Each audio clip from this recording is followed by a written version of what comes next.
All right, next up we got Old Man Corcoran. There's these new kids in town, and they're dared to play this game at night, basically hide and seek. And when the kids roll up to I mean, obviously we're talking about spoilers here. When the kids roll up to the graveyard, the one kid yells out, "Ollie, Ollie, oxen free," which I know that's a saying. I know that that's a thing. That's like how you say, like, all right, game's over, come on in, whatever. Like, but I don't remember anyone ever actually saying that. That's like old school. And it makes sense because these kids end up being ghosts that have been dead for years.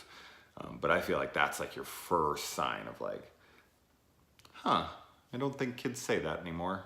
But anyway, I really like the reveal here. I think it's a little obvious in a moment, but for this show, for it being for kids, I think this is a great twist.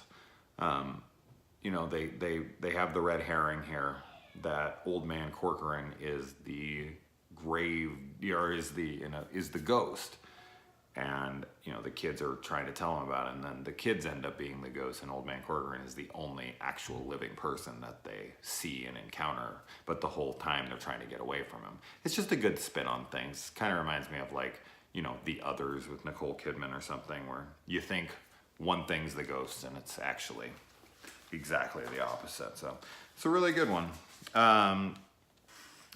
And I mean, it's kind of odd to me that they play this game in the graveyard every single night. It makes sense because they're ghosts, but that these kids are just like, this is all you do? And I do like that the one kid is so opposed to them being there, and then the other kid's like, well, what? We need other friends. Let's bring them in. And you think that that person's being shady. You think that person's being a jerk. But I think in reality, it was like, I don't want another dead kid. Like, that's what's gonna happen. Like, that's what's supposed to be playing with us. We don't want other children here. Like, children shouldn't die. Like, there should be nothing but old people here. Like, oh, we need another friend. It's like, we don't need another friend. Like, no child should die. So I think that that's where she was going with that. They never say so in the episode, but that's how I take it. So she looks like the villainous characters for a moment, you know, the snide kid, but she's actually looking out for their best interest. I also love how Old Man Corcoran has this harmonica, and they find it because that's part of the story they tell, and they're like, look, we have his harmonica, now they have to believe us. This is absolute concrete proof that he exists.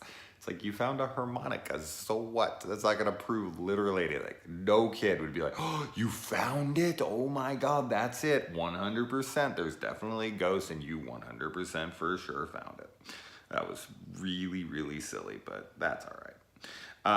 And I mean, it's fictional and it doesn't matter, and the rules can be however they want them to be, but they're stuck in the graveyard. But how do they meet them at their house in the opening? How do the kids come out and play outside the graveyard in order to lure them back? Like, this would have made a little more sense if the kids were just walking around their new town and found the graveyard, and then we're like, hey, what are you guys doing here? This is where we play every night. Meet us back here later. The fact that the kids are away from the graveyard suggests that they can leave the graveyard, and if they can interact with anybody, then why do they need them specifically when they could just play with any kids? Like, they can take on human form. Other kids are well aware of their existence there. They open themselves up to these kids, so why can't they open themselves up to any other kids in town and play with whoever the hell they want to? See, that just doesn't make any sense. So that's why it would have made more sense if they would have kept it contained to the graveyard, because that's usually how ghosts work. They have like boundaries in which they can and cannot leave. But it's a kid's show, so as usual, it doesn't matter. But I thought I'd point it out just for fun. Yeah, I think that's it. Yeah, okay, let's move on.